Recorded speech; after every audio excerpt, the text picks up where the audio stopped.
What's going on, YouTube? My name's Austin, and today we're here to talk about The Boys. Again, Thursdays for The Boys. This time we're talking about Season 4, Episode 6, as I am now calling it Herogasm's Political Uncle, because this really is just a rehashing of a similar style of episode as Herogasm, which was very popular from Season 3.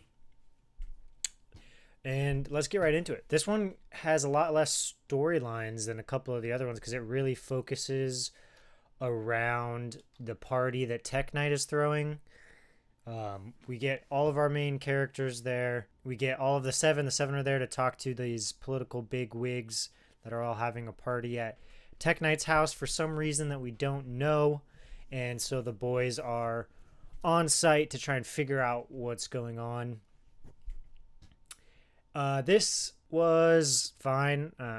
We came off the last episode, which is one of my favorites that we've seen in quite a while. And part of the reason why was it kind of wasn't deep in the politics, and then we get this episode right after that, which is very much a political episode, which in and of itself is fine, but I don't know that it balances the tone very well. We keep getting these cuts back and forth between the very serious party and Tech Knight in his sex dungeon with Huey, and they felt very separate, and they kept hard cutting back and forth in a way that meant you couldn't really catch a tone and kind of stick with it to any degree. Let's talk about Tech Knight for a second. I haven't seen Gen V, so I don't know what they talk about there with him. But Batman, the so-called Batman, Cliff Kingsbury's brother, is what he kind of looks like. Batman having a sex dungeon is, instead of the Batcave, is kind of funny. It feels like the obvious version of that character in this world. But the actual scenes themselves were just kind of whatever. I don't know, like the BDSM stuff is not over any lines for me, so I wasn't like, oh my god. Bringing Ashley back to her dommy mommy roots I appreciated, because we kind of went away from that for a little bit, and now we're back with our third different person, which I think is fun.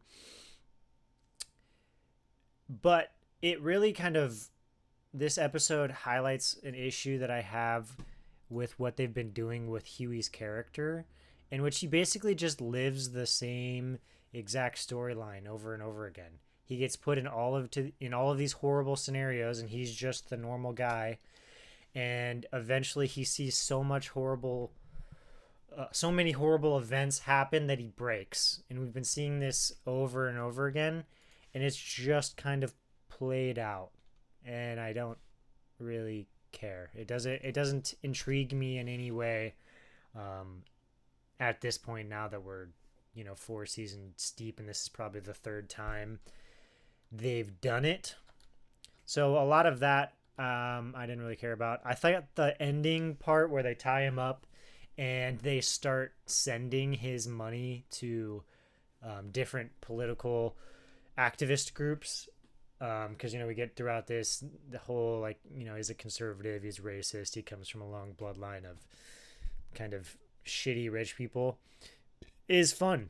I think it's a good way to kind of get at him when they're you have the whole how do you torture a masochist thing. I thought that was a funny kind of twist at the end there. But getting back to the meeting itself, we don't really know going into it why all of these the seven and everyone is here for this meeting, and we find out that they want to get Singer kicked out of office using the 25th Amendment, but to do that they need to get these rich billionaires and political stalwarts on their side, and Homelander planned to have Sage kind of use her smarts to get them all on her side, but she gets caught up in the storyline, and MM ends up giving her a bullet to the brain, which causes her the brain damage, and she turns into the reality TV loving person we've seen previously when she lobotomizes herself. So Homelander tries to take it into his own hands and fails miserably, kind of giving us more of the he tried to be CEO and didn't actually understand what it takes. He just thinks he can just kind of do it with no problems. And Newman has to step up and kind of rally them all around her by playing on their belief that they should be able to do whatever they want, which is, one of the more real bits of commentary that the show does in this episode. I thought it was done pretty well, all things considered. That's kind of our two big storylines. They were both just kind of fine. I think it's interesting where they're going with this, in terms of the getting Newman into office. They're building the army. They clearly we get the reason why Tech Knight's involved, because we hear Homelander's not really a big fan of him, but they want to use Tech Knight's private prisons to be internment camps for the dissidents, and when they kind of try and take over America, which gives serious allusions to some of the atrocities that happened in World War II, here in America and elsewhere, which is interesting to see where all of this is going. We're kind of pulling all of these strings together, and one of those, which we've kind of been sitting on for a while, is why is Sage even involved in all of this? She kind of just joins up with Homelander without ever really telling us why. And she finally breaks down at least part of her kind of motivation here as to why she wants to do this, when she tells the story of her grandmother getting cancer and how she found out how to cure it, but the kind of racist figures that were around didn't want to listen to her, and so her grandmother ends up dying, and that's part of why she hates humans. And I think this is an important thing that we should have seen a lot sooner. I don't know that it really fit well where it did, so I thought it was kind of stilted how it got put in, but I'm glad we actually understand why she's a part of this a little bit better, because it was a mystery that was just kind of sitting out there for quite a while. Along the same timeline as we're kind of doing this whole party thing, we've got Butcher, and he is got Samir chained up. He wants him to create more of the soup killing virus, but he wants it to be even stronger so they can kill Homelander. And we get the reveal that the only way he can make it strong enough to kill Homelander is it becomes so contagious that it kills every soup.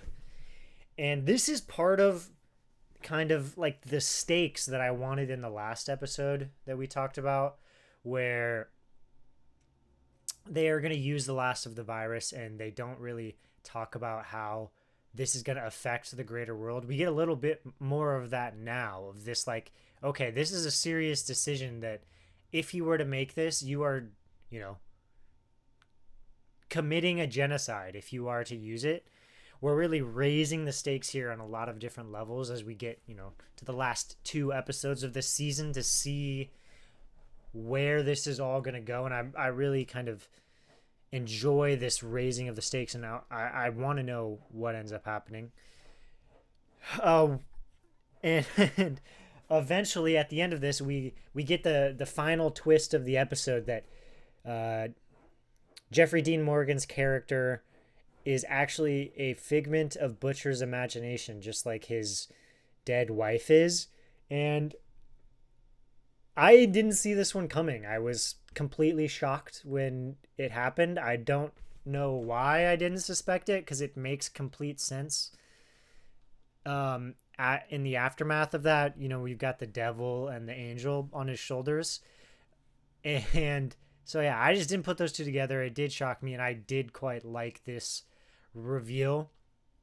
It also kind of confirmed the theory that we were talking about when Butcher killed the religious guy, Ezekiel, that's his name.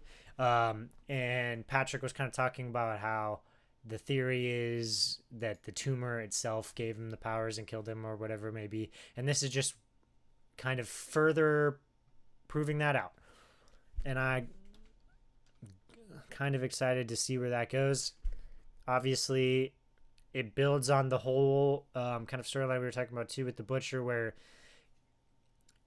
he's gonna have to probably sacrifice himself in the end, and that would be a great completion of his story arc, which I think they're still kind of going towards. One of the other storylines that I semi predicted or said might happen in the last episode we did of this was with Firecracker and how she was going to have her redemption arc. And this episode was kind of like giving more and less of that happening at the same time. Like somehow it kept bouncing back and forth of like, oh, this is totally going to happen. And then, oh no, it's not going to happen. And now I don't really know what to think.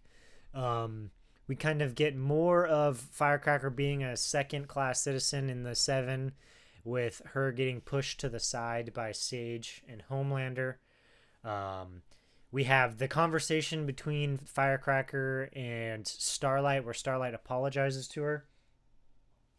And it felt genuine to me from Starlight. I don't know, I guess that, kind of tranking her at the end leaves some doubt there.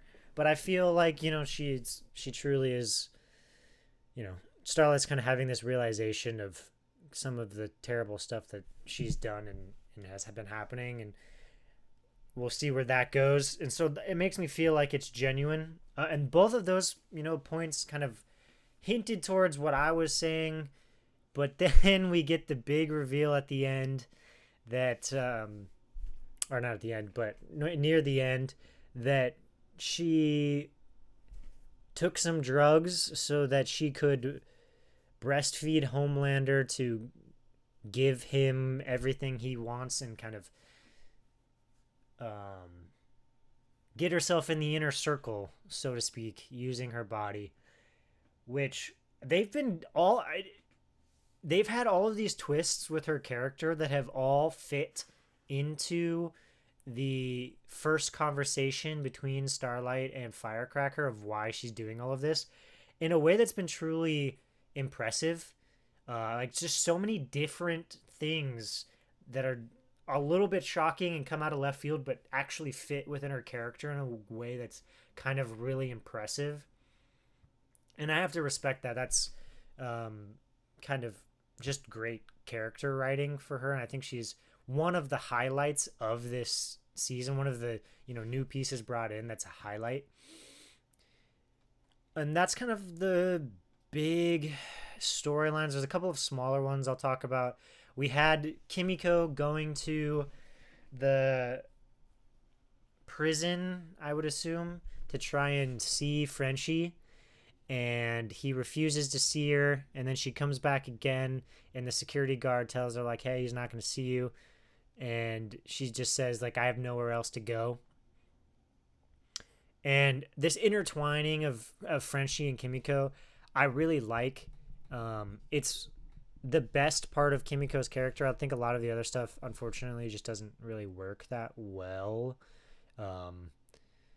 And this part of it, I do like. It's unfortunate we get nothing of Frenchie in this episode.